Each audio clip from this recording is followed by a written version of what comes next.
Shalom, shalom. Let me see what we sounding like real quick. Let me see who's coming in. Check my YouTube.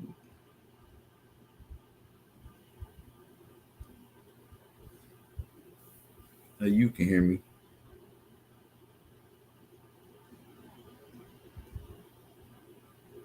Let's see what we looking like. Man, we always show up a little late on the phone. Yeah, YouTube streams always be a little behind, for real. Yeah, it's kind of crazy. Oh, yeah. Okay, I can hear you on here too. Yep. Okay, bet. I just checked on my phone. Just to seeing. Man, hey, shalom, shalom to the people that's here. A little late.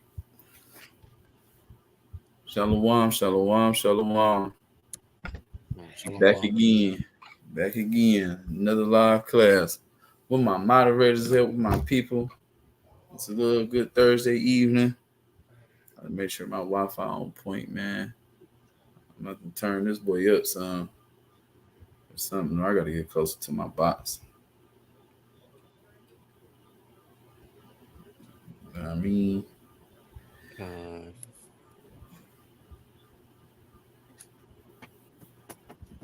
Get it. A couple people, man. I know some people gonna be late. It is what it is.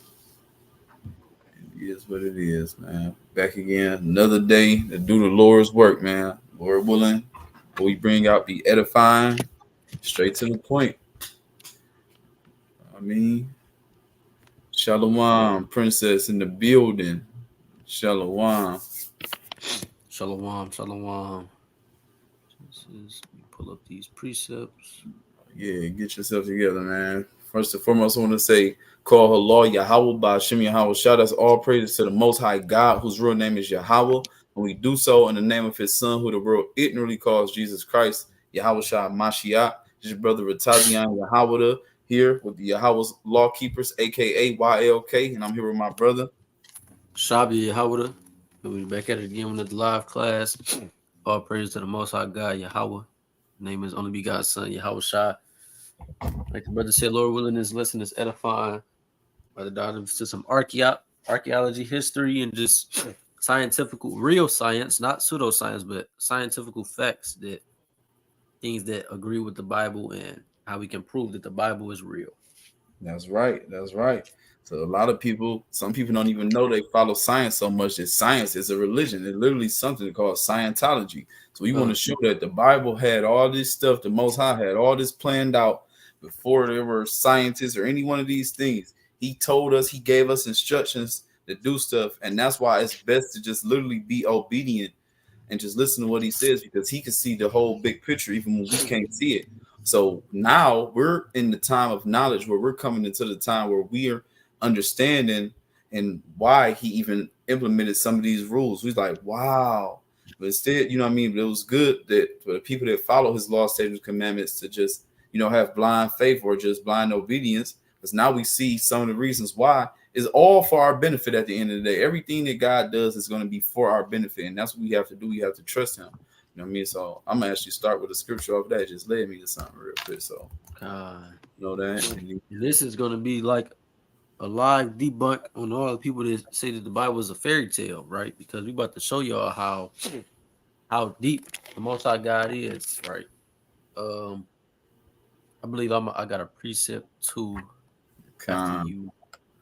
All right, I'm about to pull this one real quick.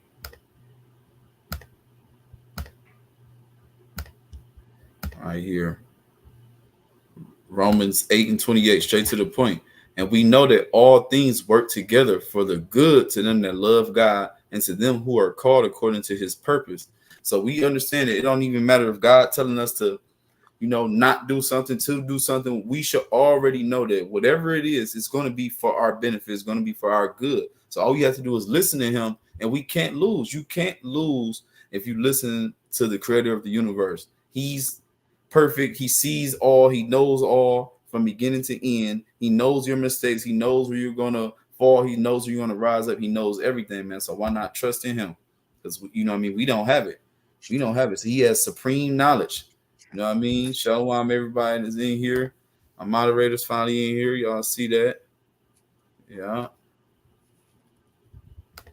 we in here. So man, that's what we have to do. We have to trust the Most High in all things and know that all things are gonna work together for the good of those God, no matter what it is.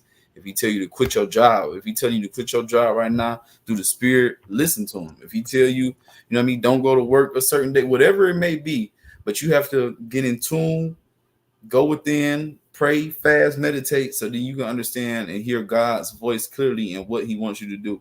Obviously, most of what he wants you to do is in the scriptures, but there's certain things that we can get in the spirit to know when to move and how to move. You know what I mean? So, Shah, whatever you want to bring out real quick, Con. Pull it up right now. because that's just what I just want to start with that. Because it made me think of that. Con. All things work together for the good. And even right now, even these people, these scientists, all these video, everything, this information is coming out. That's how we about to tie it all right back to the Holy Scriptures, man. It all works together for the good. Everything. That's right. I'm about to share my screen right now. Quick precept, right? You on there? God writes the book of Proverbs, chapter 21, and verse 30 in the NLT. No human wisdom or understanding or plan can stand against Yahawah. So, all of the things that we think we know, like the brother said, the Most High God is the creator of the universe, right? So, his wisdom and his understanding is far way above ours. You feel what I'm saying? We are pawns playing his game at the end of the day. And we have to understand that as human beings, that the Lord God is above everything we think we can think of and everything we think we know, right? I just wanted to say that just to basically tell you, like, the things we think we know is little compared to him, man. So, and we gonna go into that. You feel me? Con, you actually led me to another precept, bro. I ain't gonna lie. Like two, you really just made me think of something. Yeah. So I'm actually share these, and then we can get into the title and show how these things line up, right? So I just want to get these two real quick. First Corinthians chapter 1 and verse 20, and it reads, "Where is the wise? Where is the scribe? Where is the disputer of this world? Have not God made foolish the wisdom of this world?" You know what I mean? Because anything in this world is foolishness to him, and he gonna say it in this one right here as well. So I want to share this real quick. First Corinthians chapter 3 and verse 19. For the wisdom of this world is foolishness with God. For it is written, he taketh the wise in their own craftiness. So anything that people think they may know is like, what is your knowledge compared to the knowledge of the Holy One of Israel? What you know what I mean? Whatever knowledge you have is still foolishness, especially if you're not trying to keep this law, statute, and commandments. What is it to him? You know what I mean? This knowledge here is nothing. It's vanity, is nothing if it's not all going back according to the scriptures. And I see you searching up something, so I'm about to share your screen. You know, too. No. I'm just pulling up all my precepts for the. Okay, con. Yep. So you know what? I'm gonna go to where I really want to start, really to do this, because I'm gonna actually play videos from mine. So as I said before, and I want to start here is milk, but it's like it's something that we do on a daily. And if you're beginning to walk or anything as an Israelite, one of the main things you're going to do is you're going to eat, right? You're going to eat. So we have to start with the laws, because a lot of people still think that we can do what we want to do, but there's a law from God that said that we cannot. So I want to start once I get to the point that I want to stop at. You know what I mean? So I want to start here, right? This is how we know the laws. This is how we know what sin is. Sin is transgression of the law. So we have to go to the law for everything. Then we're going to tie this all back together, show things in the Bible that science agrees with. Okay. So right here, we're going to start reading, get right to the point. This is Leviticus chapter 11. And then look, read laws about animals for food, right? So this is verse 1. And the Lord Yahawah spake unto Moses and to Aaron, and saying unto them, Speak unto the children of Israel, saying, These are the beasts which ye shall eat among all the beasts that are on the earth. See, we get instructions from God in every single way. All you have to do is listen to every single thing that he says. He's going to tell us every single thing that we should do, right? And this is right here about eating. Verse 3. Whatsoever part of the hoof and is cloven footed and cheweth the cud among the beasts, that shall ye eat. Nevertheless, these shall ye not eat of them that cheweth the cud, or of them that divide the hoof, as the camel, because he cheweth the cud, but divideth not the hoof. he is unclean unto you. So we can't eat camels, clear as day, telling you. And the coney, because he cheweth the cud, but divideth not the hoof, he is unclean unto you. And the hare, because he cheweth the cud, but divideth not the hoof, he is unclean to you. There's no eating rabbits and all these other different animals, right? Verse 7. This is what I want to get to right here for Pastor Pork Chop and everybody else in the back. Leviticus 11:7. And the swine, though he divide the hoof and be cloven footed, yet he cheweth not the cud, he is unclean unto you. Of their flesh shall ye not eat, and their carcass shall ye not touch. They are unclean. Right here. So it's literally saying right here, the swine. This is a law from God. He's telling us not to eat it, to avoid it. Don't even touch its dead carcass.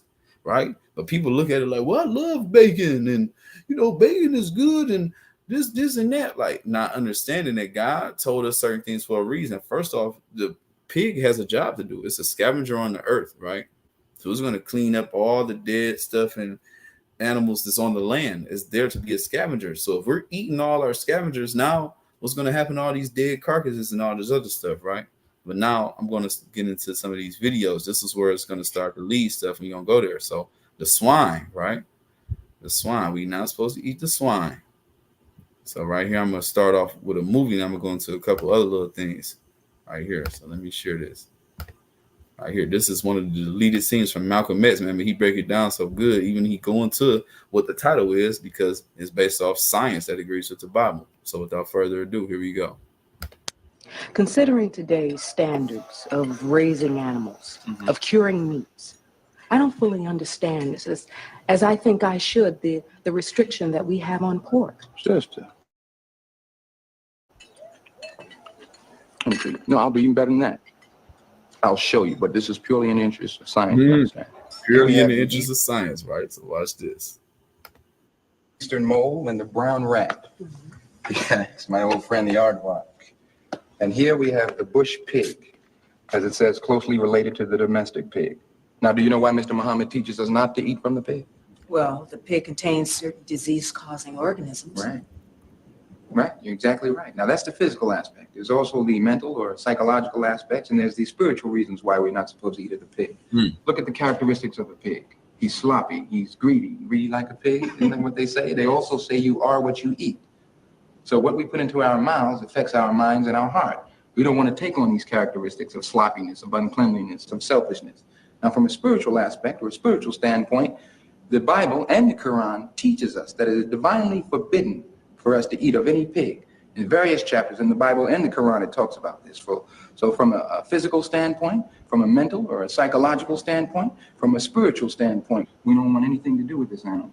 So literally, he said from every standpoint, which he's right, like on a psychological level, everything, you are what you eat. So anything that pig digests, or whatever animal you put into your body, you're digesting it. And animals have different organisms. They have different bodies than us, how they can break down stuff different than us. Just like, for the simple fact, you can't eat what a lion can eat. You know what I mean? A lion can go ahead and eat raw meat. They have different type of acids in their stomach. They can break down stuff. Same thing with a pig, right? A pig can withstand certain venoms and other stuff and not die, but a human can't. We can get rid of toxins through sweat and all this other stuff. Pigs don't sweat, right?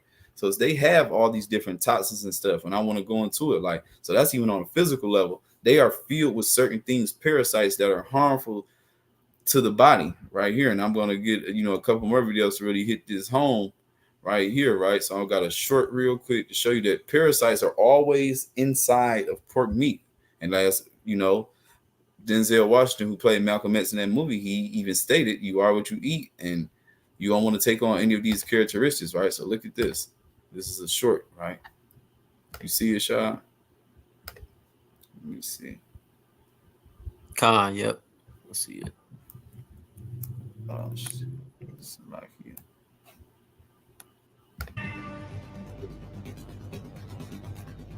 Putting the pork under a microscope to show you.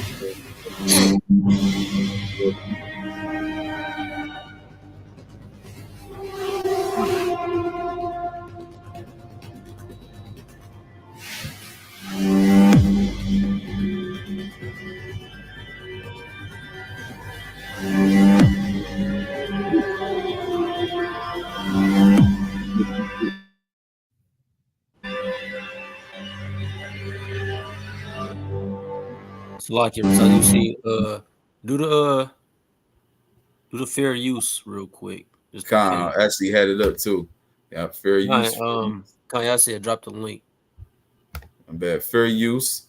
Fair use. This is our thoughts, comments, and concerns on the material that we are viewing. That's all. That's all this is. We're just doing this for educational purposes. So, please don't try to, do that. Definitely fair use. Fair use. You know what I mean? So I'm actually go to the next one. So as you see, scientifically they showing you it's parasites in this worm. So it's different parasites, right?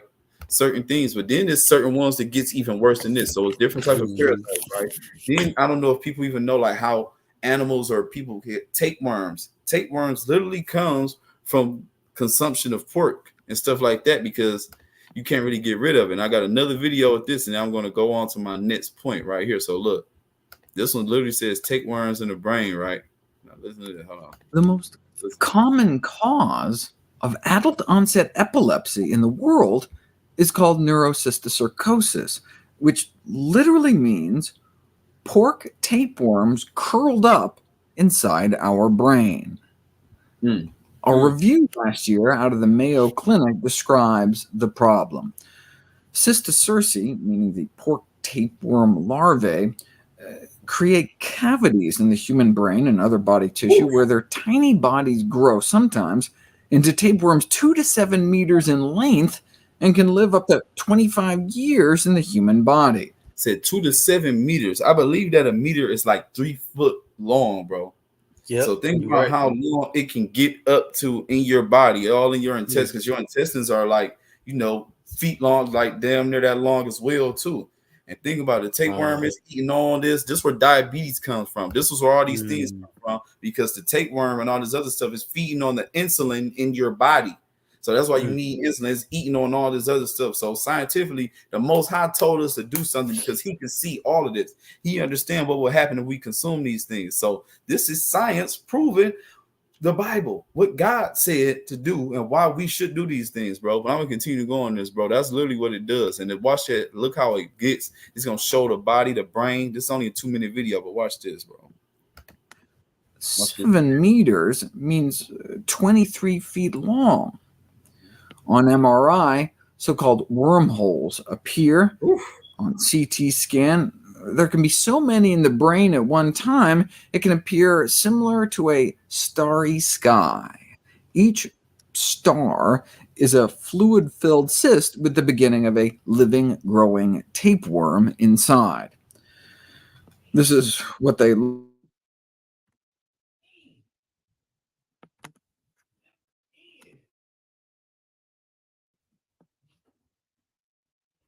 like. What this damn tapeworm look like? It looks like a straight monster. Might have to rewind it like 10 seconds. You got cut out a little bit. Damn, Salakia. Onto our brain tissue. Earlier this year, you see what it looked like though? Yeah. That's crazy. Is that the mouth? Bro. That's the look. That's why I said it must have froze a little bit. So I'm gonna go back a little bit. They showing what the brain looked like while it's in there. The tapeworms is eating.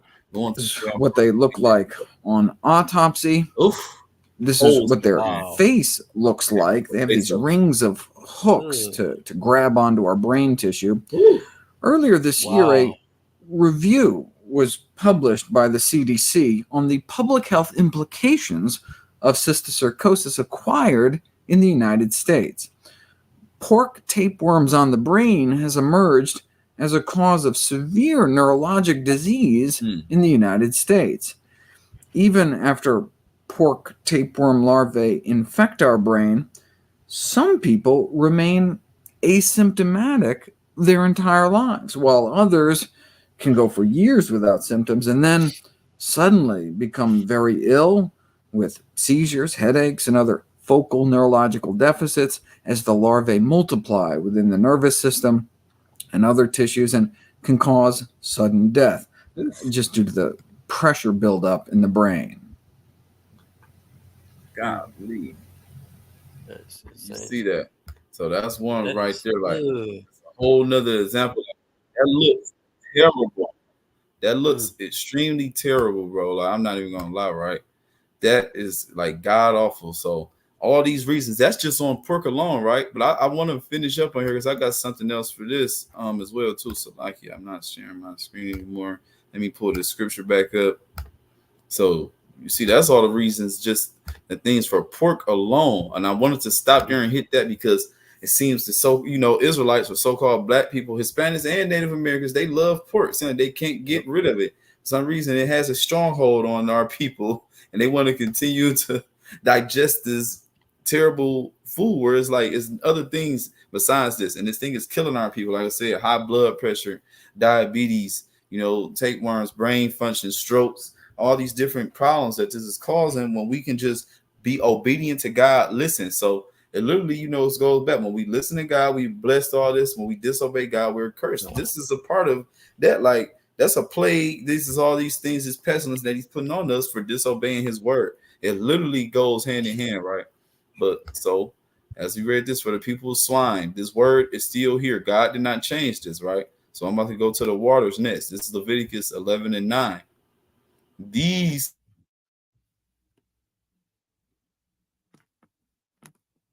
have fins and in the seas and in the rivers, them shall ye eat. And all that have not fins and scales in the seas and in the rivers, and of all that move in the waters, and of any living thing which is in the waters, they shall be an abomination unto you. They shall be even an abomination unto you. Ye shall not eat of their flesh, but you shall have their carcasses in abomination.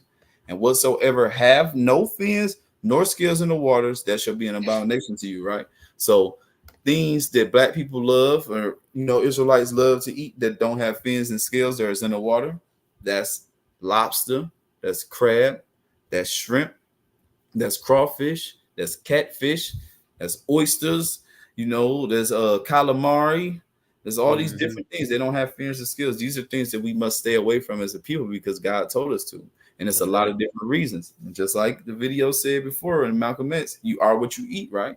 So anything that you're taking in, you put into your mouth, is going not only to your body, but it's going to affect your mental and your spirit, right? So I want to just show this little video of something I looked up for you shrimp lovers out here, right? People want to do that. Shrimp is one of the things that we can't eat, man. Look at this video. Shrimp has parasites on it. Hey everyone, today's going to be a great day for shrimp parasites. So you're going to be taking in this. You people eating this shrimp and all this other stuff, this is what you're going to be taking in too, because God telling us for a reason. He's trying to protect us, but he can't protect, just like even a man or a woman. I already see the quote, you can't protect, was basically not going to listen. You can't protect, anything like that. It's not obedient to you. Yeah, you go. You can't even protect it because, I'm telling you to go this way and go this way. You're not going to do it, right? So now you're going to end up harming yourself. So look at this. Look at this nasty stuff that's in here. Look how he getting the shrimp. Look at what it is at and all this stuff. Like, why would you even want to eat this animal? Like, look at this. But watch what else is on it. Site removals. The tide is very far out, and there are tons of shrimp holes everywhere in the mud. So we're going to be going through as many shrimp holes as we can, trying to find shrimp infected with the parasite. And I got a big bucket with me today. We're going to get a lot of shrimp in that bucket and help them. So let's get started. Here are some of the supplies we're using today. We have the shrimp pump. This will help us get the shrimp out of the sand. And here's the container that we're going to try and put a lot of shrimp in and help them get the parasites removed. But before I start collecting shrimp, I need to make sure that there's some cool water in the bucket. That way they don't dry up in the sun. Also, this mud is very, very sinky. You step in it and you can just sink. You can probably sink all the way down past your hips. And if you sunk all the way past your hips, that would not be a good day because this stuff is extremely hard to get out of. Okay. All right, so holes there. And then so we're going to be going through to watch out. Milkshake like anything. Look, there's a shrimp right here. Looking for him in the mud. He's getting him out the mud part, which is terrible. Look at this thing. Hey, Emmy. Look at this creature when you really look at it. A damn shrimp. This thing is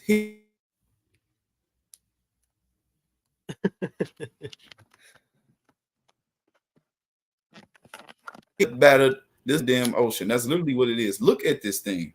Like, for real, like, for not eating it, like, what are we really missing? You know what I mean? We're not missing anything. Yeah. God tells us don't eat that, man, we should oblige. And a lot of people wouldn't eat if they seen it come like this. We see it come, the finished product on the plate, not knowing, you know what I mean, it really looks like this is terrible. But I'm going to continue to go. So not only is it bad itself, look at it, but look at the parasites that's about to attach to it, that when you eat it, you're getting it attached onto you. And that's why we have all these different health disorders and everything in the so-called Black, Hispanic, and Native American community, man. Listen to God. Science is showing you why we shouldn't do it. That's right. Don't worry, we're gonna help you out in just a second.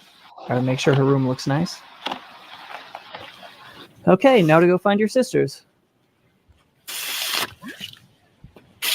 Even like, look at their habitat. Having Why so would much- you want to eat something like I was that? finding a shrimp here and there, Yeah. but pretty soon I started finding more shrimp. Yeah.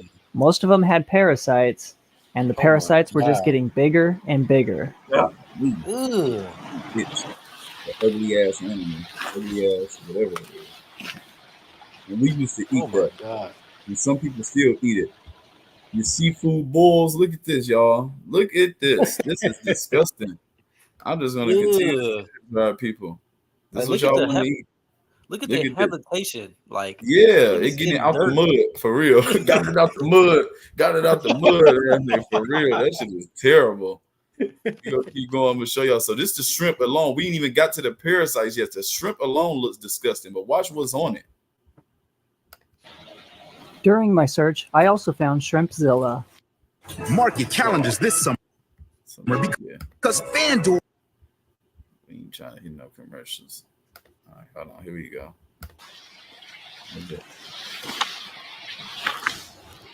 He ain't getting them out the water. He getting them out the mud.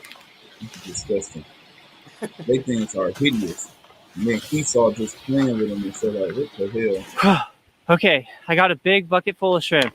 That is a lot of work. It's hard to just slurp through that thick mud over and over. The parasites. Let's get to it. Once we've got all of the parasites removed, we're going to put them in this little container here, and then we're going to yeet them into the compost bin. That's for the parasites. Okay, here we go. Now it's time to sit back and just enjoy some parasite removal ASMR. Flip it up. Look at this. A whole damn parasite. It looked like the little thing. If y'all ever seen Alien versus Predator, Alien used to have something that shoot out his like mouth, and then it would like attach on to humans' faces and stuff like that. This is the same thing that it looks like to me, bro. Look at this parasite. It's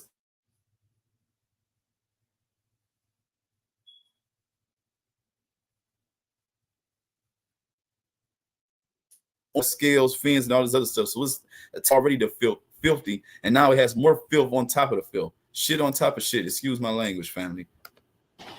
Look at this.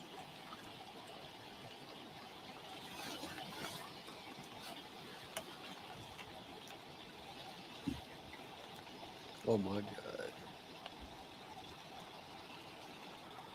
Look, it's on both sides too. Golly. That is disgusting. Ugh. Damn parasite latching on to it. And you eat that. Look at it. This thing is alive. Yep. And shrimp so damn stupid. Like, it's just so weak. Like, it can't even get it just doing whatever. Like, this is a terrible insect, water bug, whatever. And they all have it on them. Look at these parasites, family. Aren't y'all thankful? Aren't y'all thankful the ones that know they're Hebrew Israelites, the ones keeping the law, statutes, commandments, that God saved us from this? This is salvation right here. It's just the thing, we can still be stuck, lost in the sauce, eating this terrible abomination, bro. So call Allah Yahawah Shem Yahawah Shah that he saved us from eating like this, bro. Shalom. Shalom. Shalom. Shalom. I'm gonna let it play a little bit more, and then you can say something. Just showing us. Oof. Look how big they are. Man.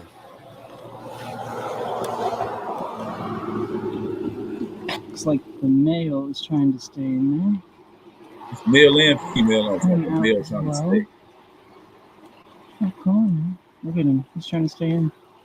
Like a maggot. Yep, it look like a maggot. So that's the male. The male look like that. The female is the big one. Oh my goodness. Yeah, that's disgusting. I'm gonna do about one more so we can see the difference in the male and the female. Look, going right back into them holes. Oh, he done put him back in there. The dumbass about to get hit with more parasites. Ooh, it's a big one on that side. You see it? Oh my goodness. That's crazy. Yeah, that's the female when it looked like that. And then the male actually looked like the maggot, like you said. Oh my goodness. Look at it. It's making me itch. It's still moving. It's like pink. Yeah. All right, that's enough of that. I just wanted y'all to see that, right? So we have to listen to God, what he says. So I'm gonna go.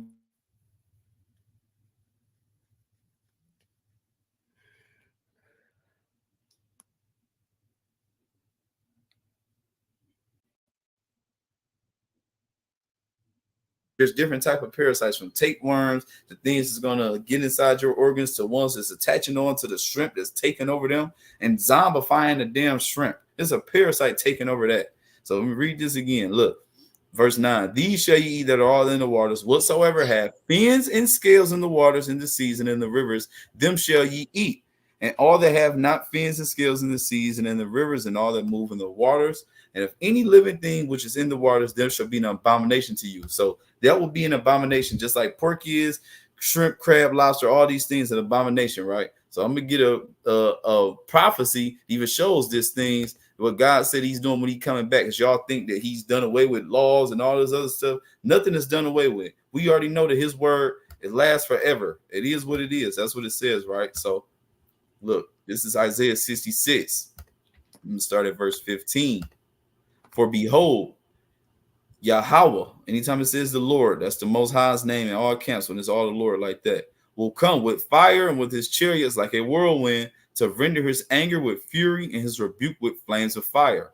For by fire and by his sword will Yahawah plead with all flesh, and the slain of Yahawah shall be many. They that sanctify themselves and purify themselves in the garden behind one tree in the midst, eating what? Swine's flesh, pig, pork chops, all that, and the abomination, pork, shrimp, crab, lobster, crawfish, and the mouse shall be consumed together, saith the Lord Yahawah.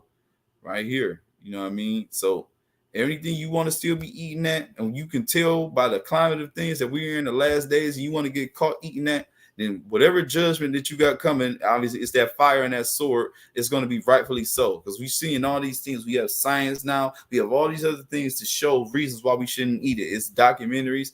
Watch What the Health if you never had it. Reasons why you shouldn't drink whole milk. All these other things, bro. It's a lot of things. And this all goes hand in hand. So we are showing things in the Bible that science agrees with. That's the title of this, right? Shaba, actually do got one more thing or whatever. I don't know if you're really ready or you can let me continue to go. I just really got one more. Oh, you can go ahead. Right? So this just on a food level. And if you read the rest of Leviticus, it show you a bunch of other things, reasons what we shouldn't eat and why we shouldn't eat. So, you know what I mean? Different things like animals that only eat meat. We're not getting any really nutrients or something like that. Most of the animals we eat, God, all of the animals we eat, they eat vegetation. So we get some type of fuel from them, even though we're eating meat. But if you go try to eat like lions and tigers and birds that eat other birds and animals, you're not getting any really nutrition from them. They're not supposed to eat them. Our stomachs are not even, made to work that way, right? So I want to get this other law and something that God told us in the law, because Leviticus is the law of God, and right Deuteronomy, he tells us what to do and reason for it and why we should, and it's scientific things that prove why we should, right? So look, this is a commandment, whether people know it or not.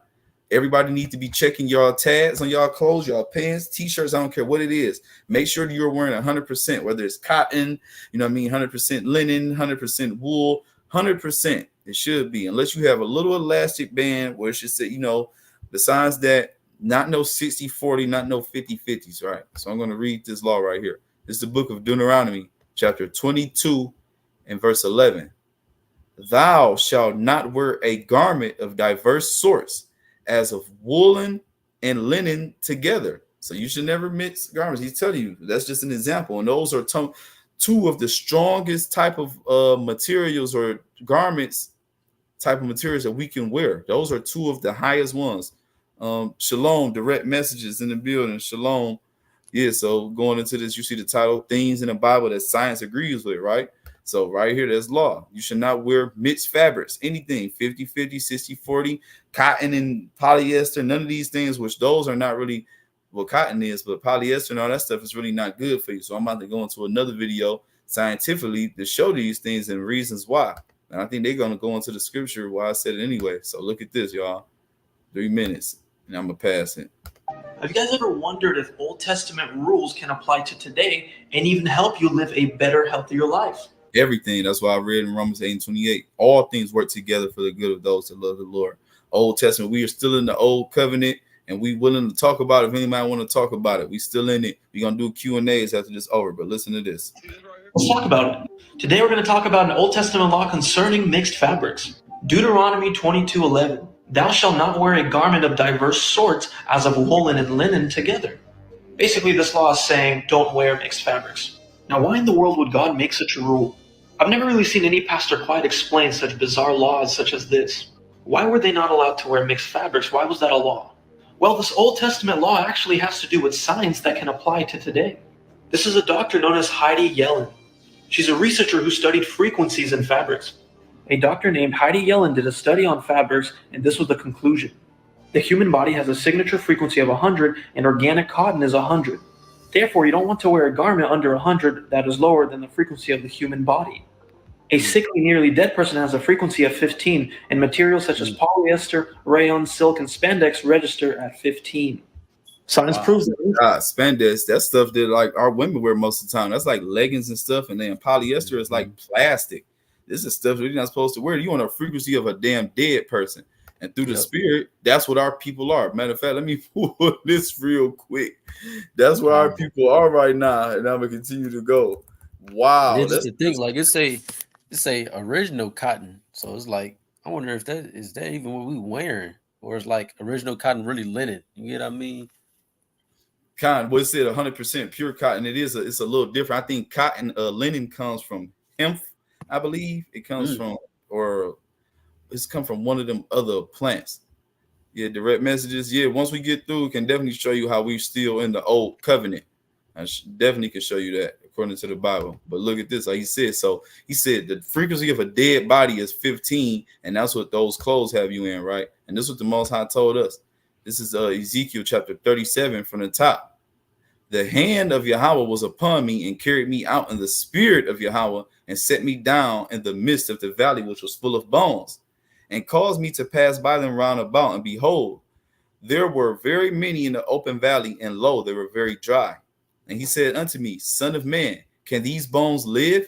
And I answered, O Lord God, thou knowest.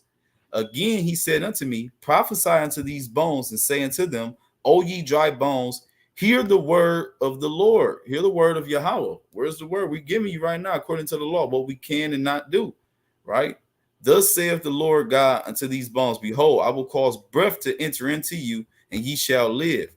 And I will lay sinews upon you, and will bring you up flesh upon you, and cover you with skin, and put breath in you, and ye shall live, and ye shall know that I am Yahawah. So I prophesied, and I was commanded, and as I prophesied, there was a noise, and behold, a shaking, and the bones came together, bone to his bones. All right. So people are walking around here dead because they don't have the wisdom, knowledge, and understanding of the scriptures. So the Most High, literally, we are spiritually dead. There's a valley of dry bones, right? So that's what he equated us to. And it's funny that they said that, well, you on there, that's what you're being like. Shalom, Kazak in the building. Angels of Yahawah in the building. Shalom, brother. Shalom, King. Shalom. We can get back to this. So look at this. So you are spiritually dead. You on a dead frequency when you're wearing these things. Watch this. Fabric worn that has a frequency less than 100, our bodies puts a strain on us, which causes disease, inflammation, and other sicknesses. The only super fabrics are wool and linen, both measuring in at 5,000, which energizes the body and helps fight disease. Now, through the spirit, that's another thing, because look, that's exactly is direct ones in the scripture that's mentioned. He said they have super high frequencies, right? 5,000. Woolen and linen. Ain't that crazy that the Most High mentioned them by name? Right here. You know what I mean? That's crazy, bro, that he mentioned them, right? So let me continue to go back there, just showing that. Linen is a super fabric. Like I said, its frequency is 5,000. Wool is also 5,000, but when mixed together with linen, the frequencies cancel each other out and fall to 0. Even wearing a wool sweater on top of linen outfit in a study collapsed the electric field. The reason for this could be that the energy field of wool flows from left to right, while that of linen flows in the opposite direction from right to left. So yeah, when these two super fabrics are mixed together, they cancel each other out and the frequency goes to 0, from 5,000 to 0, which is incredibly unhealthy for your body. Can cause strain, inflammation, disease. Here's some facts about linen. Number 1, sleeping in linen helps people fall asleep faster and deeper. Number 2, it improves mood. Number 3, considered holy attire. Number 4, made up of flax. Number 6, rapid healing from surgeries and other ailments, which would explain why hospitals use linen for their beds. You hear that? That's even another thing. The hospitals know this stuff. They said most of their beddings is literally linen because it's helping the people heal while they're in there, bro. This is nuts. This is scientific, though. And this is stuff that God told us to do, man. Number 7, resistant to fungus and bacteria. Number 8, barrier to some diseases.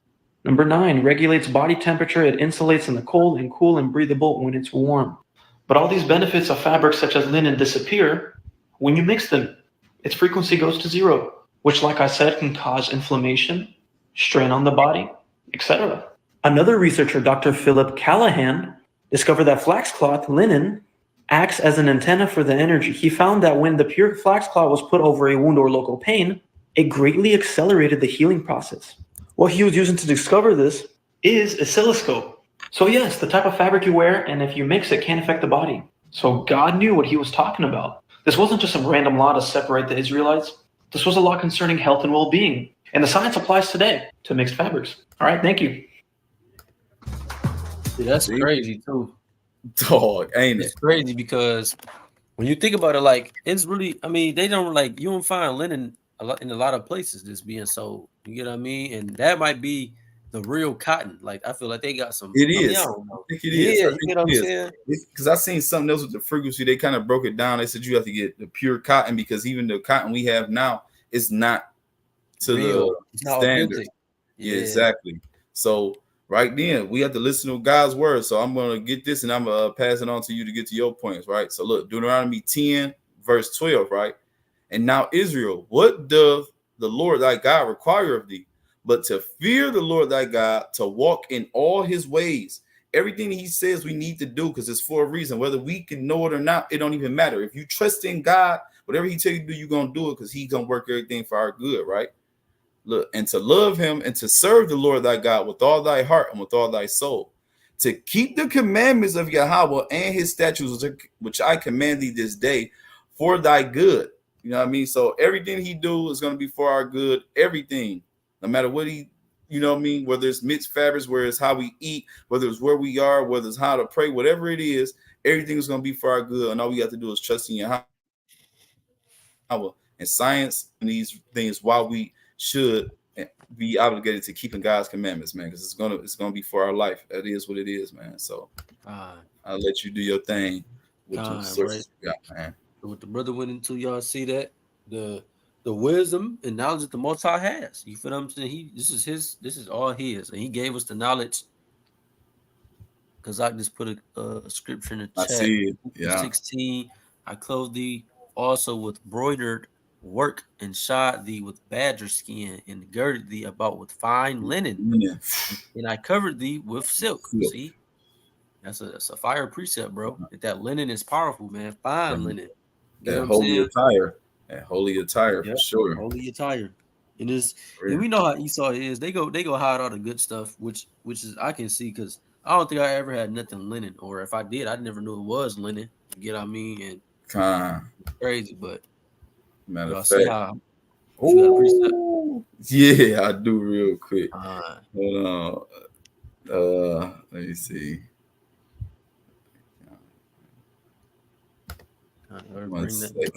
One second. You boys, and then I got you because he just made me think of something. Share my screen real quick.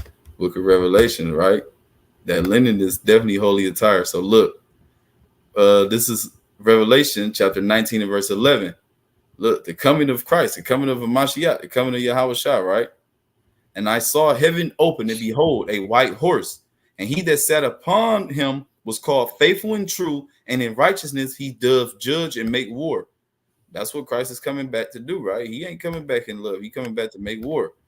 His eyes were as a flame of fire, and on his head were many crowns. And he had a name written that no man knew but he himself. He was clothed with a vesture dipped in blood, and his name is called the Word of God. And the armies which were in heaven followed him upon white horses, clothed in fine linen, white and clean. I hear, so I'm just saying that's some holy attire right there. You're gonna really be charged up, man. I just want to really show that, to do that, man. Because I'm like, damn, linen. That's what I'm about to definitely invest more in some linen clothing, man, for real. And that's spiritual, because we know that, as we can see, linen is like, it's paired with righteousness. You get what I mean? Linen is pure, fine linen. I mean, you're 100% one thing, and the people that's wearing that fine linen is going to be 100% with the Lord. So that's spiritual. That's fire, bro. But y'all see things in the Bible that science agrees with. You feel what I'm saying? Through the wisdom that the Most High gave us thousands of years ago, man. All praise to the Most High God, right? And I got a few. I'm about to add your screen right now. Yep, you on there. Right. So we're about to go into the science about a lot of the history that the Bible discussed during the flood, also along with the splitting of the Red Sea, right? So I'm gonna jump right off into this one, right? It's the book of Exodus, chapter I'm gonna start at 18. Chapter 14, verse 18. It says, "And the Egyptians shall know that I am Yahawah when I have gotten me honored up it's like I have gotten me honor upon Pharaoh, upon his chariots, and upon his horsemen. And the angel of God, which went before the camp of Israel, removed and went behind them, and the pillar of the cloud went from before their face and stood behind them." Right? It says, "And it came between the camp of the Egyptians and the camp of Israel, and it was a cloud and darkness to them, but it gave light by the night to these, so that the one came not near the other all the night." Right? So once we look at this text, right, or this verse in verse 19, and we go to the Hebrew for this word pillar, see what this word means, right? H5982. Look like a mod. A mod, yeah. That's what I was saying. Right. Pretty sure that'd be a mod. Yeah, they put up boot. Yeah, we know this ain't it. Right. So we see it right here, right? Pillar, column, upright, column of smoke. Right. So we keep going down, it says platform. Then we go down here to the for the lexicon. Yeah, the lexicon. Yep, right. And we see right here, right? The pillar of fire. It's a pillar of fire, right? So we see that during this time when they was about to right before they split the Red Sea, it was a pillar of fire. It was a pillar of fire right next to the Israelites, right? And if we go and we see things like this, right? Look at this Red Sea crossing, right? And we see how the sand reacted to this pillar of fire.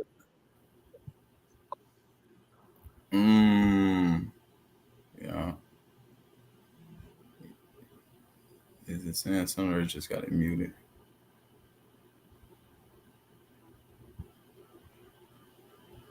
Damn.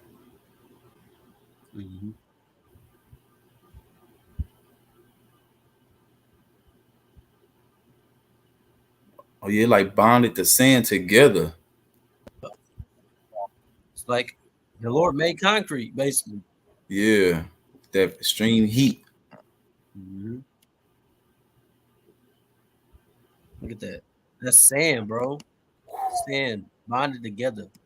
Yeah. Damn. And that's at the Red Sea. Yeah.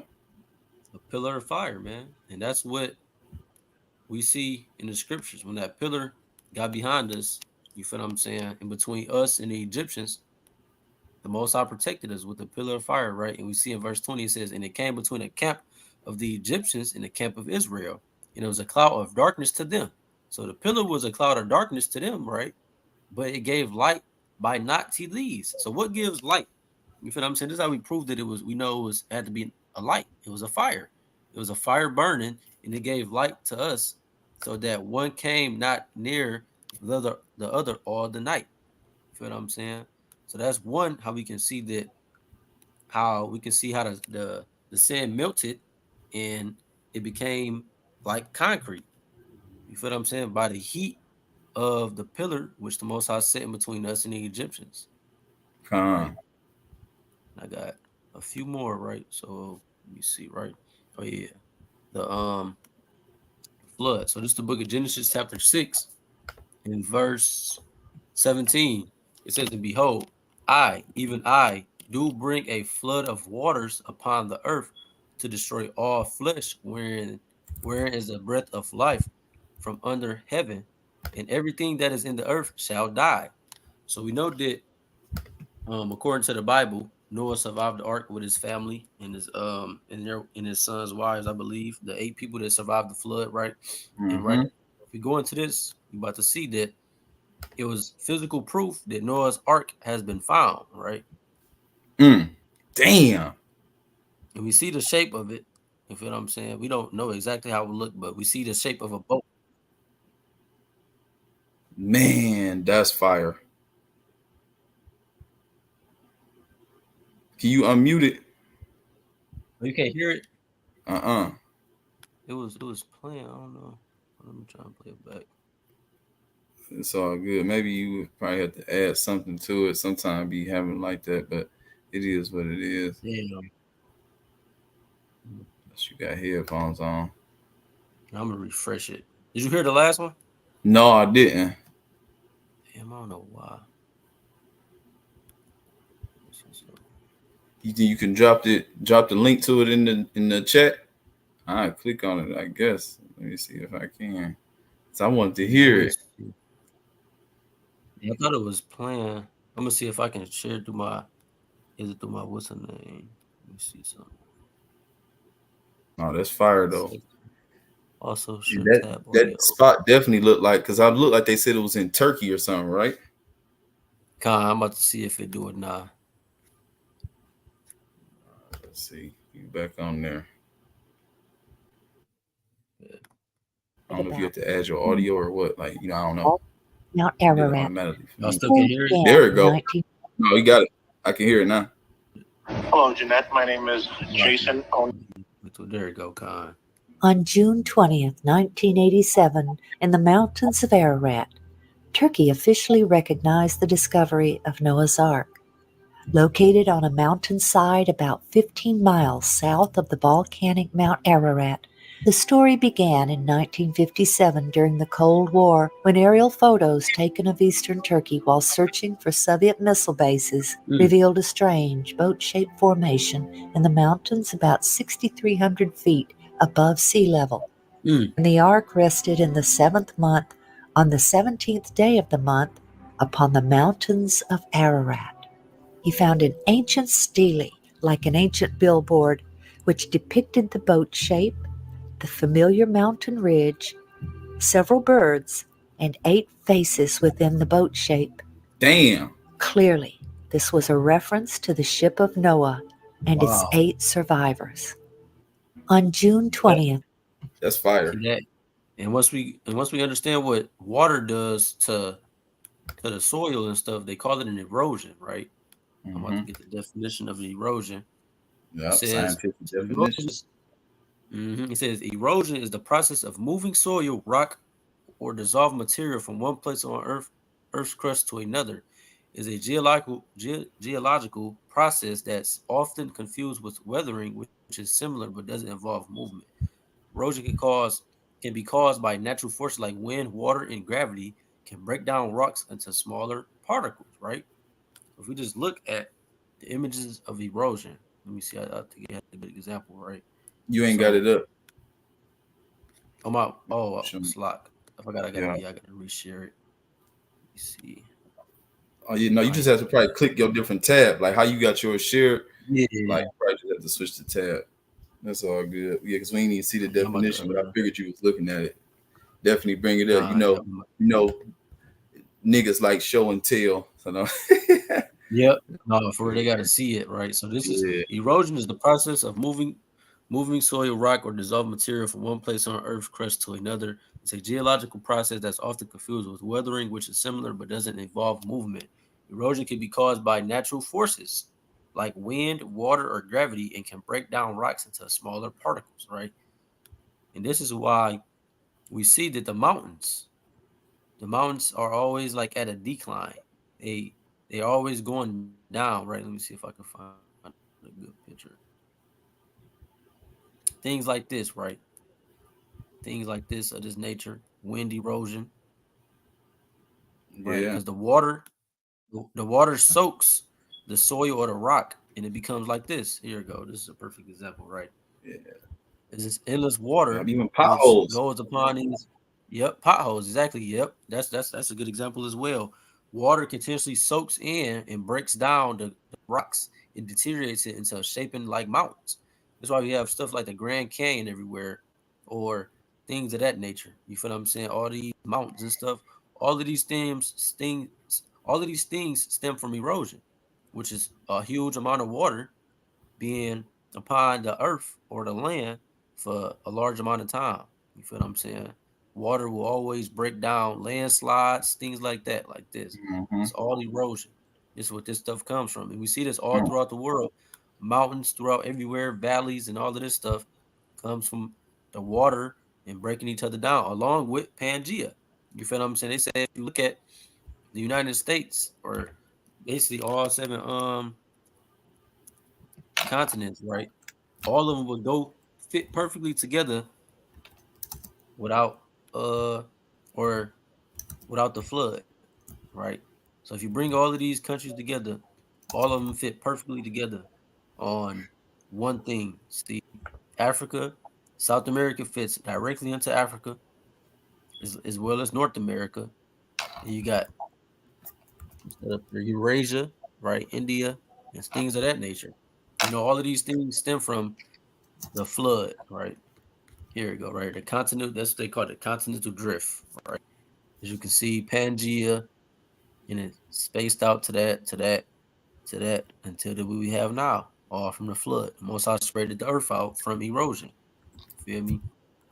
You can see that, like I say in Genesis, the flood, where everybody died, but he had mercy upon Noah. You feel what I'm saying? I believe I got one more, right? Let me see. I think it's right here. Yep, Sodom and Gomorrah as well, right? Sodom and Gomorrah, right? It says, it's the book of Genesis, chapter 19 and verse 24. Then Yahawah rained upon Sodom and Gomorrah brimstone and fire from Yahawah out of heaven. And I'm pretty sure a lot of y'all have seen this video of these shorts of the SO4 balls. This steel is highly flammable, being found in.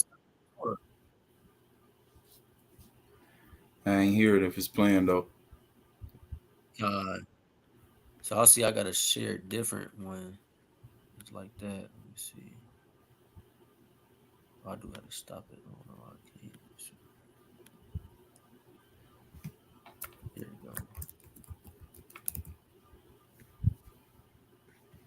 All right, you back on now. A sulfur ball in the ruins of the city. This has been tested before, and these are almost, very highly pure sulfur. Look at that. Damn.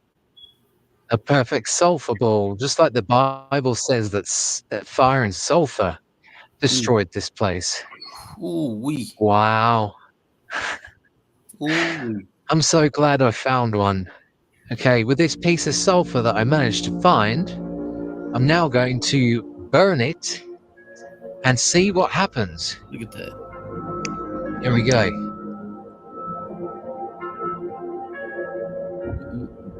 Finally. It may not look like it, but it's really, it may not look like it, but it's really on fire.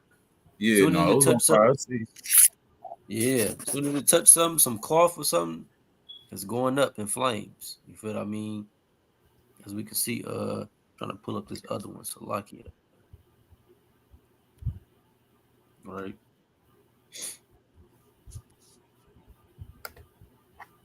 Well, here we are hiking around what we believe is ancient Gomorrah, and we've talked about these sulfur balls that are unique to this area. I just found one. I was walking along here, and I found it. It's kind of whitish. It's kind of green. Oh, I've been wanting to find one of these for a long time. I was just praying, God, could you help me find a sulfur ball? And he did. So once again, these sulfur balls, we'll test it. You light them and they'll just burn with fire. What's unique about this is that it's only in these areas, these 5 cities that are unique, that look like this, that you find these sulfur balls. And you light them and they just burn blue. So unbelievable. I'm so excited to find this. I'm going to look for some more. Well, here we are hiking. Feel what I'm saying? This is all evidence of the proof of the Bible. You feel me? Along with science, right? I'm gonna get this last one, right? It's the book of Exodus, chapter 17, verse 6. It says, oh no, I gotta get the whole chapter, right?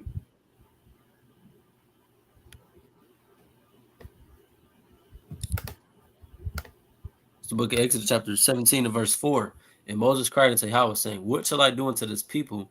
They be almost ready to stone me. And Yahawah said unto Moses, go before the people and take thee with the elders of Israel, and thy rod wherewith thou smotest the river, take in thy hand and go. Behold, I will stand before thee there upon the rock in Horeb, and thou shalt smite the rock, and there shall come water out of it, that the people may drink. And Moses did so in sight of the elders of Israel. As we see right here, this is the rock at Horeb that was smoten by Moses, right? As we see, the rock at Horeb split in half. This is what they found over there. Near Saudi Arabia, near Makla, you feel what I'm saying? In the wilderness.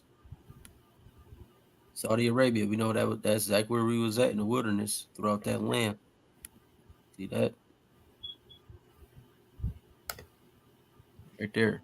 I'm going to say further biblical proof, showing y'all that the Bible is real, along with the wisdom he gave us. All of these things are being proven to be true, and goes back thousands of years ago, man. And this is all praise to the Most High. You feel me?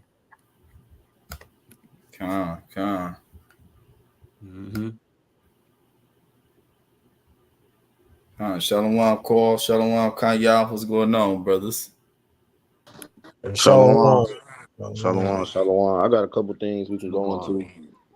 I do too. I'll go after you. I'm trying to let this thing share my screen, but it's blocking it. Hold on, let me try to figure this out.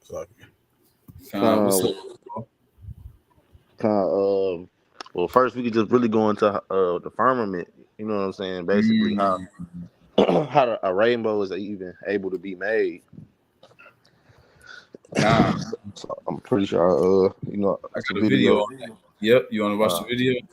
Kind of bring that up real quick, and we just gonna, correlate those two. I'm about to get it right now. You can see my screen. Make your own videos with glass.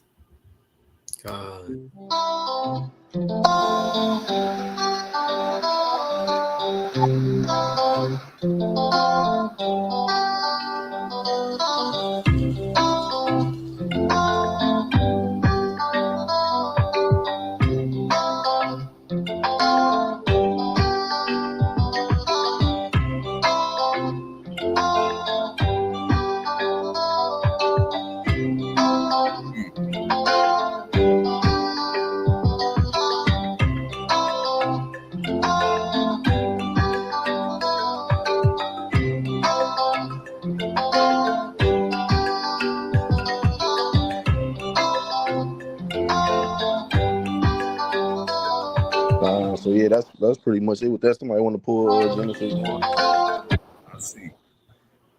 Yup, Genesis 1. I actually got that boy up too.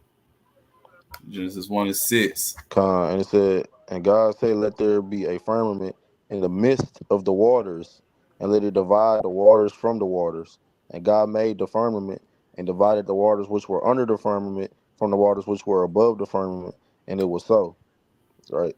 So we got the firmament, and then we also have the sun, which is acting like, because really when you do that, they also tell you that you can use like a flashlight and get that same effect. That's why when we just watched the video, it was important to have the light. But as we know, the sun and moon and stuff rests in between the two waters. So you got that essentially being that glass for the rainbow to be able to show, just like how we had in that experiment that they just showed. So that's why the water is a necessary part of this, and that it actually proves what the Bible is saying. Yeah, 1:17 is saying God set them two greater lights in the firmament of heaven to give light upon the earth. So you right. So it's in the firmament. So as that light shines through the water, that's how we get that rainbow effect. That's one thing right there. Let me see. I got a couple things we can go into. Just a couple of them. I'm going to save some of these for a different lesson. But look up the pool of Siloam. So it's on YouTube. Yeah, on YouTube. You can just go to one of the shorts or something like that. Siloam, Salome. It's Siloam. This. Oh, excavation. Let me see. I'm gonna type that because one popped up like that. And let me see. You said a short or something? Yeah, you can just pull a short. Just what I'm saying, to just dive on it real quick. I see something. Pool of Siloam, episode 9, City of David bringing the Bible to life. Let's see. Well, you can look right here. Got it. Most of those videos, I'm trying to find. This is a 2-minute. I think real quick on here. Just something real fast. If I had a little bit more time for prep, I would have had something specifically with like time stamps and stuff. I just put something in there. You did? Let me see. Yeah, I just put something in there. It's just like a short. It's like one of them little YouTube shorts on it. Did you know that the Pool of Siloam, mentioned in the Gospel of John, was actually discovered in Jerusalem, providing physical evidence of the site where Jesus healed a blind man? Did you know that the Pool of... Okay, so that's just something short. So, but another thing about this is that this pool was built over 2,000 years ago. And this was, I believe it was a time period where we were in war, and that kind of had us blocked off. And as a matter of fact, go to 2 Kings 20 and 20. I'm pretty sure that's where it speaks of it at.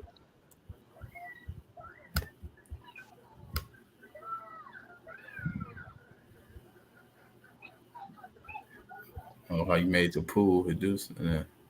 So it's basically like I believe, if I'm not mistaken, it was a time. I don't know who came up against us during this time period. I forgot what nation it was, but they basically had us like blocked off, and we didn't have no water supply. So what they did was they dug tunnels all the way to like a water, specific lake or whatever, and it allowed water to be able to pour into our cities for us to have water and stuff like that. Sure. So that's just a something that correlates, and then you also see this brought up in the book of John, like it said, as the place where Christ healed the blind man. That I got another thing. You can look up the Moabite stone.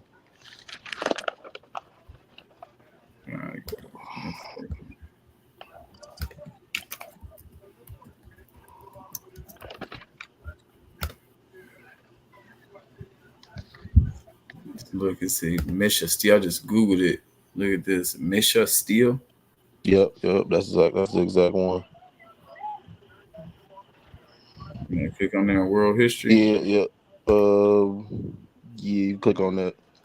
So you gotta think this. They say that this specific thing dates back to 835 BC, and it was discovered in 1868. But it got mention of some of our kings in here, and this is one of the oldest uses of the holy name.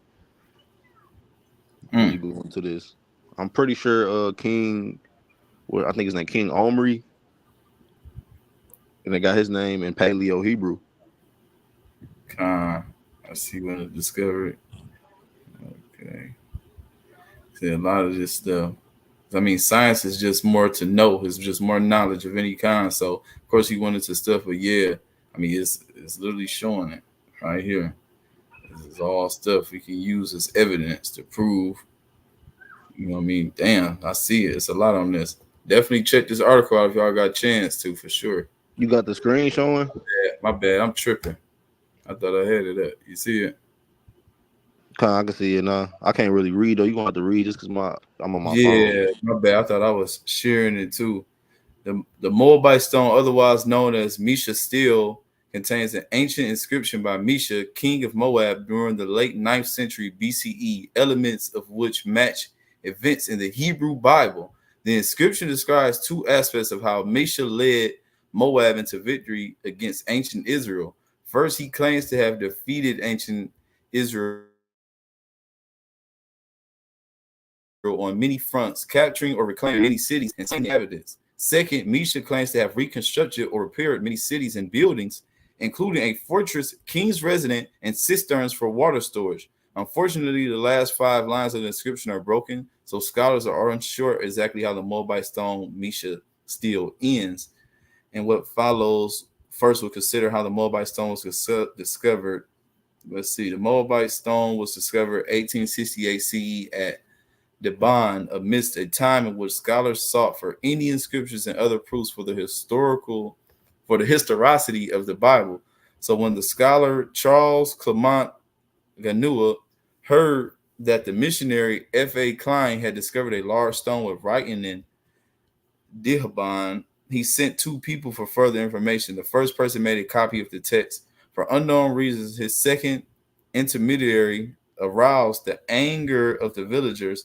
This resulted in shattering of the Moabite stone. After purchasing and locating the various fragments of the antiques market, Clermont and Ganua were able to reconstruct the entire stone.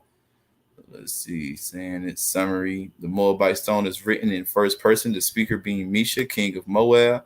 Mesha ruled from about 850 BCE into the 9th century BCE. Moab is located east of ancient Israel and Judah across the Dead Sea. To the south of Moab was Edom, and to the north of Moab was Ammon. Man, so yeah. It said around the time when the son of Omri was king, circa 850 BCE. So y'all, that's what you said. That's who the king was around that time. The adversary specified, yeah. Okay, yeah, that go to text right there. Go back to where it was the text of the Moabite stone. Go down a little bit. So go ahead and read that. All right, the text of the Moabite stone, line 1. I am Mesha, the son of Chemos Yati, the king of Moab, from Dibon. My father was king over Moab for 30 years, and I was king after my father. And in Karak, I made this high place for Chemos because he was delivering me from all kings, and because he has made me look down on all my enemies. Omri was the king of Israel, and he oppressed Moab for many days. For Chemos was angry with his land, and his sons succeeded him, and he said, he too, I will oppress Moab. In my days he did so, but I looked down on him and on his house, and Israel has gone to ruin. Yes, it has gone to ruin forever. Omri had taken possession of the whole land of Medabah, and he lived there in his days, and half the days of his son, 40 years. But Chemos restored it in days, and I built Baal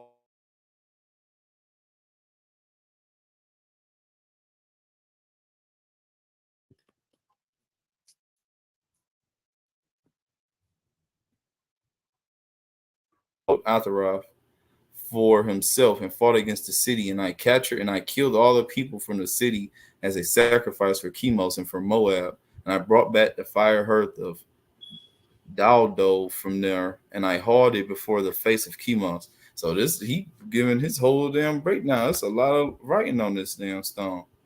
It's a lot.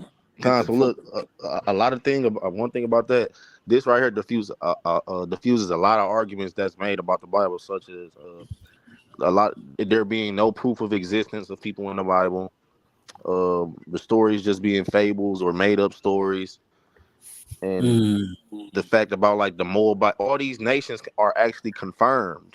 You know what I'm saying? And then when you go to the book of 2 Kings 3 verses 4 and 5, it also details this event. This is why the Bible is always correlating with history. We can prove a lot of stuff that's in the Bible. We're not just out here just talking and saying it. Go ahead, bring that out. Now, this is the book of 2 Kings chapter 3 and verse 4. And Mesha, king of Moab, was a sheep master and rendered unto the king of Israel 100,000 lambs and 100,000 rams with the wool. But it came to pass when Ahab was dead, the king of Moab rebelled against the king of Israel. And that's exactly what you see being detailed there. Yeah. And then I got one more that I'm gonna go into real quick just because this going to something else. Look up Cyrus cylinder. Spell it. Cyrus, and then cylinder. That's Cyrus. Okay, got you. Cylinder. Okay, I know you mean Cyrus and Darius. Got you. You see it? You can just click on the Wikipedia page for it for real.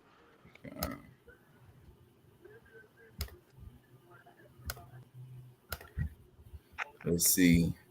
The Cyrus cylinder is an ancient clay cylinder now broken into several pieces on which it is written at Achaemenid royal inscription in Akkadian cuneiform script in the name of the Persian king Cyrus the Great. It dates from the 6th century BC and was discovered in the ruins of the ancient Mesopotamia city of Babylon, now in modern Iraq, in 1879. It is currently in the possession of the British Museum. It was created and used as the foundation deposit following the Persian conquest of Babylon in 539 BC, when the Neo-Babylonian Empire was invaded by Cyrus and incorporated it into his Persian Empire. So that when you scroll down, you should be able to read the text of it. It said the text on the cylinder praises Cyrus, sets out his genealogy, and portrays him as king from a line of kings. The Babylonian king Nabonidus was defeated and disposed by Cyrus, is denounced as an impious oppressor of the people of Babylonia, and his low-born origins are implicitly contrasted to Cyrus' kingly heritage. The victorious Cyrus is portrayed as having been chosen by chief Babylon god Marduk to restore peace and order to the Babylonians. Damn, that's on there. And then just keep scrolling down. Keep scrolling down. Okay, stop right. Hold up. Keep scrolling down. I'm trying to find the actual text. Keep scrolling. My discovery, description, text.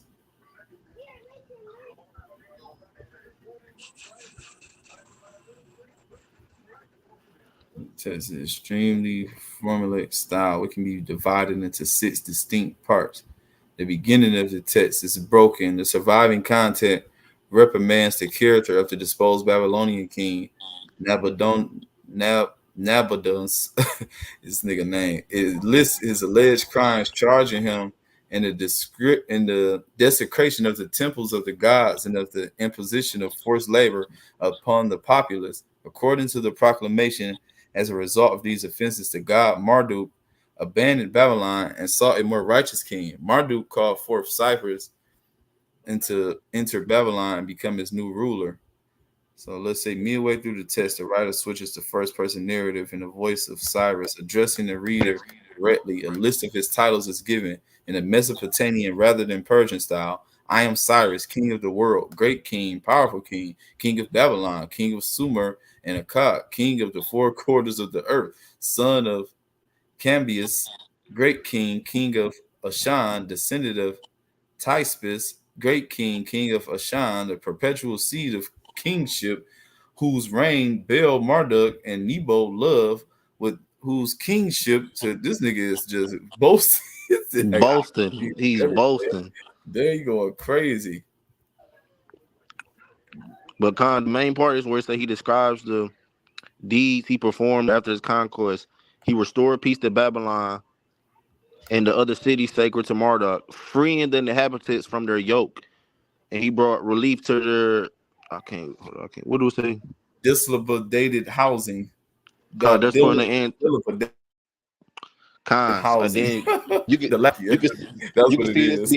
see this being detailed in the book of Ezra, chapter 1, and from verse 1 down to verse 14, you can see this being detailed.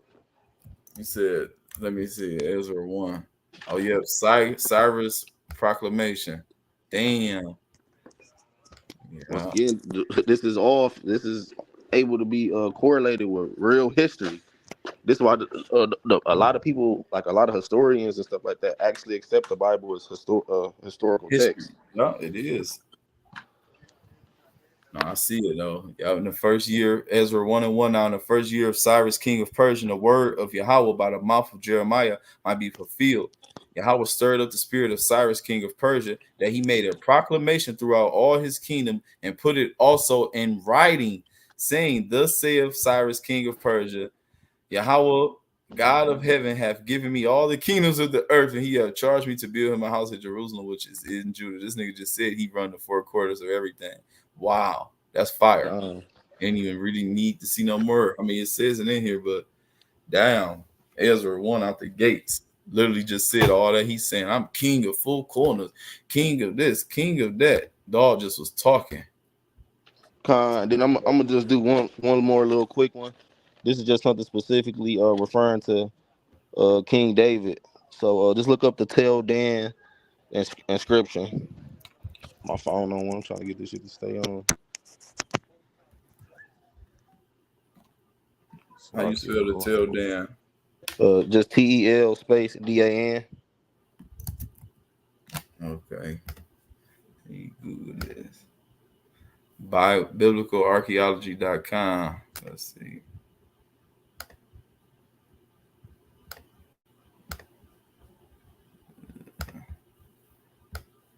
First historical evidence of King David from the Bible. Till then, the scripture references the house of David. Few modern biblical archaeology discoveries have caused much of the excitement as the Till then inscription, writing on 9th century BC stone slab or stela that furnished the first historical evidence of King David from the Bible. The Tel Dan inscription of the House of David inscription was discovered in 1993 of the site of Tel Dan in northern Israel in an excavation directed by Israeli archaeologist Avraham Biran. The broken fragmentary inscription commemorates the victory of an Aramean king over his two southern neighbors, the king of Israel and the king of the House of David. And the carefully incised text written in the neat Aramaic characters, the Aramean king boasts that he, under the divine guidance of the god Hadad, vanquished several thousand Israelite and Judite horsemen and charioteers before personally dispatching both his royal opponents. Unfortunately, the recovered fragments of the House of David inscription did not preserve the names of the specific kings involved in this brutal encounter, but most scholars believe that the stela recounts a campaign of Hazael of Damascus in which he defeated both Jehoram of Israel and Uzziah of Judah. Damn. See, look, and you want to know one thing that makes the Bible stand out from a lot of other text that was made by a specific group of people? Our text actually goes into losses that we took and stuff like that. Most of the time when you're dealing with history, a lot of people will try to paint themselves in the image of them only winning. Only winning. We still talk about our losses in our book. You know what I'm saying? We talk about the wins, the losses, and the in between. And you can see this adding up with things in history. It's a whole bunch of more stuff we could bring up, but we just gonna say this. save some old stuff. So because I did want to do a lesson on just archaeology also. We can do that. I know, brother Kanya, wanted you figure out everything. We've been on here probably about an hour and 25 minutes. I ain't trying to rush nobody nothing. I know he want to probably get off whatever he got, and then shit. I don't know. Lord willing, this will be another class for real. Kanye, I figured it out. Yeah, my point gonna be, you know what I'm saying, pretty quick too. You know what I'm saying? Your screen on there now. So, you know what I'm saying? First and foremost, I want to give call hello Yahawah by Hashem Yahawah Shah. It's all honor, praises, and glory to the Most High God, and the name of His only begotten Son, who the world ignorantly calls Jesus Christ. So now, like the brother said, the Most High has been, He's been prescribing these things to us, and it's for our benefits. And now, they have the science, and it's coming up with the, I guess you could say the research, right? I think the screen went off. Right? No, you ain't had nothing up yet. That's all. Everything. So I'm gonna hit this first real fast, right? Y'all can see my screen? Yep. This is the book of Deuteronomy, chapter 4 and verse 5. It says, "Now behold, I have taught you statutes and judgments, even as Yahawah my God commanded me, that ye shall do so in the land whither ye go to possess it. Keep therefore and do them, for this is your wisdom and your understanding in the sight of the nations, which shall hear all these statutes and say, surely this is a great nation. Surely this great nation is a wise and understanding people. For what nation is so great who have God so nigh unto them, as Yahawah our power is in all things that we call upon him for." So we understand with the Most High, the other nations, they gonna see what the Most High has prescribed for us and say, dang, these people are so wise. How are these people so great? Right? And just a example, like the brother brought out about the pork and the foods that we're not supposed to eat. These things are for our benefit, right? But this kingdom has twisted to make it seem like it's a negative or we missing out on something. We gotta take our mind out of the carnality or the fleshly desires and put it into a spiritual perspective, right? So that leads me to my point about the Most High having us fast.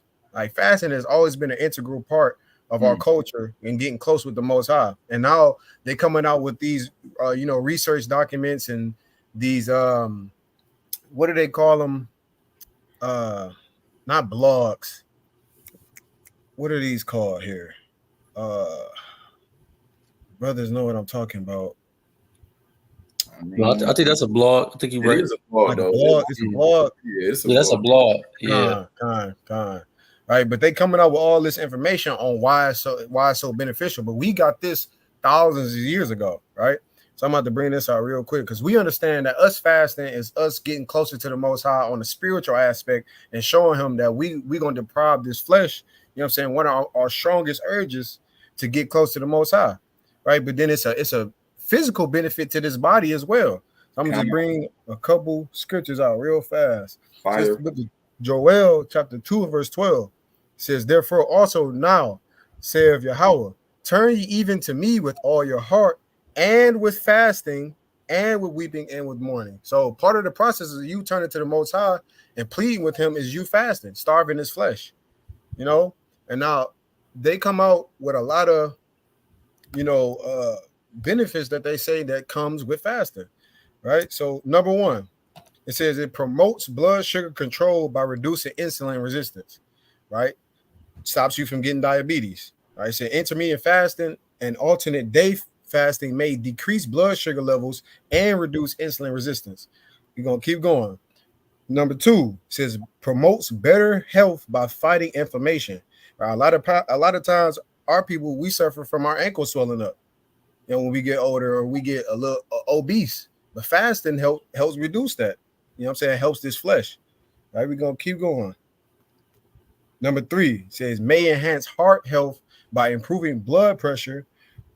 Now, I don't even know how to pronounce this. Triglycerides. Triglyceride. Yeah, that's what it looks like. And I clicked the wrong link over here. It says and cholesterol levels, right? And that's another thing we suffer from, high cholesterol, right? Our arteries getting clogged up. See? It says fasting has been associated with a lower risk of coronary heart disease and may help lower blood pressure, like triglycerides and cholesterol levels. All right, keep going. Verse, I said verse, but number 4 says may boost brain function and prevent neurodegenerative disorders. So when we get older, they say, oh, Alzheimer's, schizophrenia, all these things is just part of the process. But no, that's because there has been an improper care of this flesh, of this body. And fasting, again, it helps reduce that. It prevents this. It boosts. It actually helps your brain function. Right? Because again, when you fast, you starve your flesh. So your flesh goes into repair mode. So all the damaged cells, anything that's harming your body or just sitting there that's waste, is getting used up and burnt up and cleaned out. So it's always important for us to continuously, have this as a part of our lifestyle. 5 says aid weight loss by limiting calorie intake and boosting metabolism. There's another problem. We suffer from obesity. Why? Because we are eating we constantly eating. We're eating the wrong things. So this is a way for you to keep it in check. And get closer with your God. This is twofold. Number 6, increases growth hormone secretion, which is vital for growth, metabolism, weight loss, and muscle strength. This helps. This is it has such a wide variety of benefits. Right? And if we just, like I said, take our mind off of the carnal and the short-term benefits, short-term self-gratification. Yeah. Like the gratification, and say, all right, I'm gonna put off this flesh and get close to my God. It also, the Most High is so cold because you trying to get close to him and showing him that you're serious about it also benefits you on the back end anyway. You feel me? And it says it helps your growth hormone. It gets you stronger. So if you fast and you go to the gym, you work out, that boosts your recovery, that boosts your muscle growth, that boosts your recovery. And like I said, it boosts your metabolism, which helps with weight loss. It says could extend longevity, which is long life, increase your life. You feel me? We die early from all these various diseases and health complications. So this is pretty straightforward. Poor diet. Yep. And it's the big one. May aid in cancer prevention and increase effectiveness of chemotherapy. Right. So these various diseases that harm the body, especially cancer, it helps prevent that. It's so this is so mind blowing when you actually deep dive into this research, because the Most High he's been prescribing us this from way back then. You know what I'm saying? If we would just follow that, we will be healthier overall as a people, both physically and spiritually. All right, I got 2 precepts too. One more precept, Slack here. Oh no, this is the wrong one. Hold on. Go. Yeah, I see it. Matter of fact, yeah, this I'll bring this up. This is the book of Matthew, chapter 17, verse 21.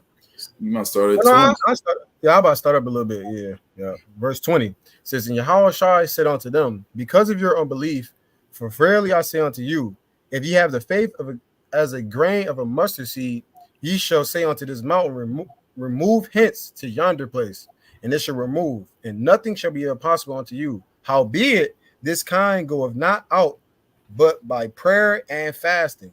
So this is that spirit. This is that spiritual benefit, right? Because it's certain spirits that get on us that praying alone can't handle. You have to fast along with it.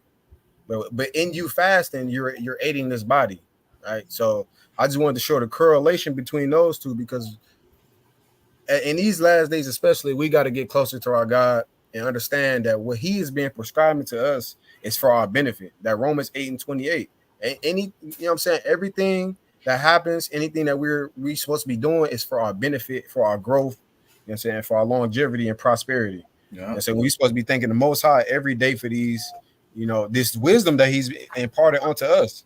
Because you know what I mean, like these other nations, man, they got it's something coming. It's something coming for them, bro. And everything that they've been doing is gonna catch up, especially with these foods and everything. So, all praises to the Most High. That was a fire way, bro. That was a fire fire perspective on the scientific, because I didn't even think of, fast. And I knew y'all was going to think of certain stuff too. That's why I ain't want to try to hog everything, want to get certain points. But that was a very fire point, because fasting is really important. And even though Koala mentioned something, I just want to share this real quick, just to add on your point. It's like, even like fasting, we're at least commanded to do this one time. It's in the law. So I want to get that real quick to hit on your point, and then I yield. Look, so this is in all of our laws and our holy days is mentioned in Leviticus 23, right? And the Day of Atonement is one of them. Day of Atonement, right here, Leviticus 23 and verse 26. And the Lord Yahawah spake unto Moses, saying, also on the 10th day of the 7th month, there shall be a Day of Atonement. It shall be a holy convocation unto you, and ye shall afflict your souls and offering made by fire unto the Lord. And ye shall do no work in that same day, for it is a day of atonement, to make an atonement for you before Yahawah your power. For whatsoever soul it shall be that shall not be afflicted in that same day, he shall be cut off from among his people. And whatsoever soul it be that doeth any work in that same day, the same soul will be destroyed from among his people.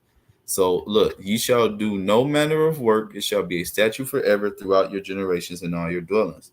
It shall be unto you a Sabbath of rest. Afflict your souls in the 9th day of the month. So as my brother said, fasting, that's what it is, to go back to afflict. So I just want to go right here. You shall afflict right here. H6031.